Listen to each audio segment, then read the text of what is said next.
On a tous connu, on a tous vu, on connaît tous l'exemple d'une pièce de théâtre comique. On est dans la salle, les gens sont en train de jouer sur la scène, et à un moment donné, parfois, il y a un brouhaha qui se produit dans la scène, dans la salle. Une petite agitation. Et pendant un moment, on ne sait pas si ça fait partie du spectacle ou qu'est-ce qui se passe, etc. Jusqu'à ce qu'on se rende compte qu'en fait, le spectateur qui produit cette agitation, en fait, fait partie du spectacle. D'accord? Donc c'est des effets comiques assez courants. La différence entre le théâtre et les médias, c'est qu'au théâtre, on finit par te le dire, que le type qui prétendait être un spectateur était en réalité un acteur. Et maintenant, c'est là où je veux en venir, c'est que de plus en plus, et même aujourd'hui ouvertement, les médias ne sont plus, les grands médias, ne sont plus dans le rôle du spectateur s'ils l'ont jamais été, faisant semblant d'observer la scène politique et de nous la rapporter, sont devenus en réalité des acteurs à part entière.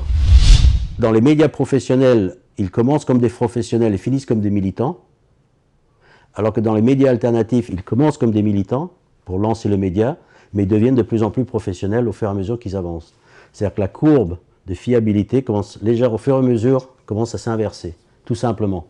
Donc c'est vrai qu'on est des militants, mais on est des militants qui avons un attachement à la vérité, un attachement aux faits, un attachement à une certaine refus de deux poids deux mesures, par exemple, que chez eux, ce n'est pas leur préoccupation principale.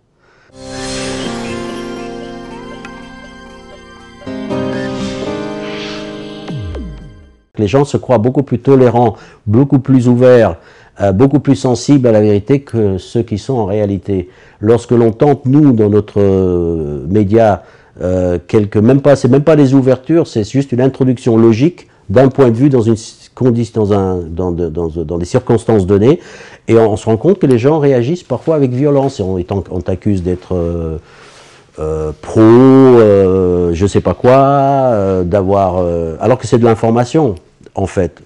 Et on se rend compte que lorsque tu mets, et je pense que la plupart des gens seraient comme ça, si tu leur mets devant les yeux un véritable média, un média qui fait son travail sans se poser des questions, sans tabou, sans prise de tête, en disant tiens, je vais faire un travail, je vais donner la parole à ceux qui ont quelque chose à dire ou qui sont représentatifs de quelque chose, le plus large possible, et non pas dans cet étroit cadre, style France Inter, du politiquement correct qu'on nous impose, mais dans un véritable cadre en enlevant les franges de haine pure et de militantisme pur, pourquoi pas, mais quand même un débat large, je me rends compte que les gens seraient, à mon avis, réagiraient comme des aveugles qui retrouveraient la vue. Leur premier réflexe, ce serait de fermer les yeux devant le choc que ça leur produirait.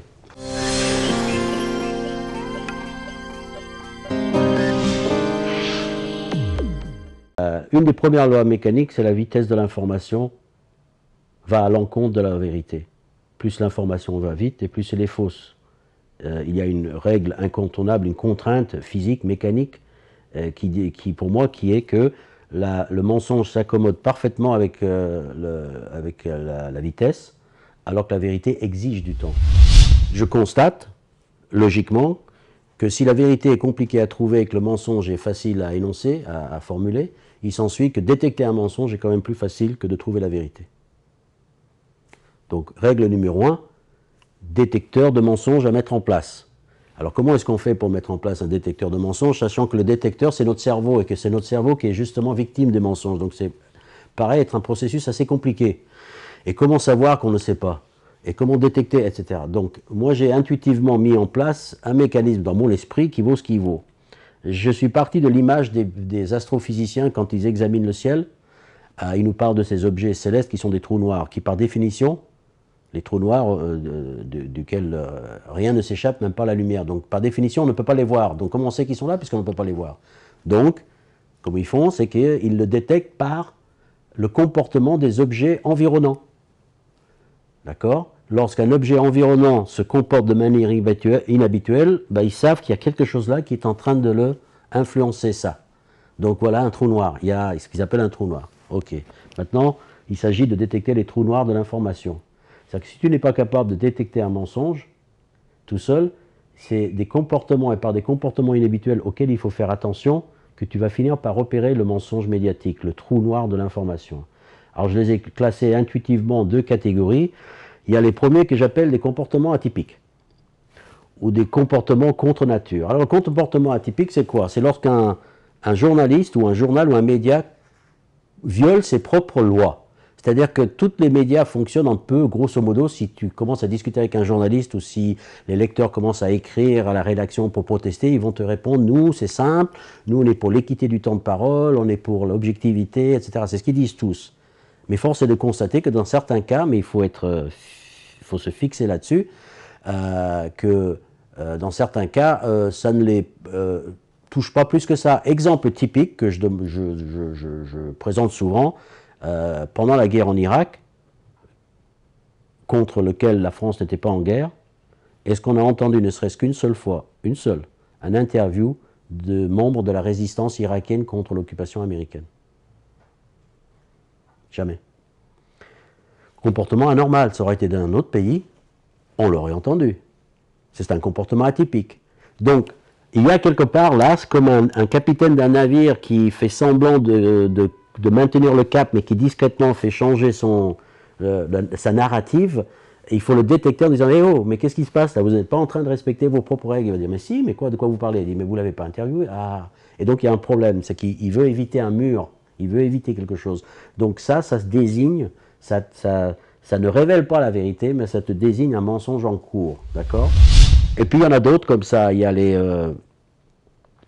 comment j'appelle l'autre comportement atypique et les ruptures narratives.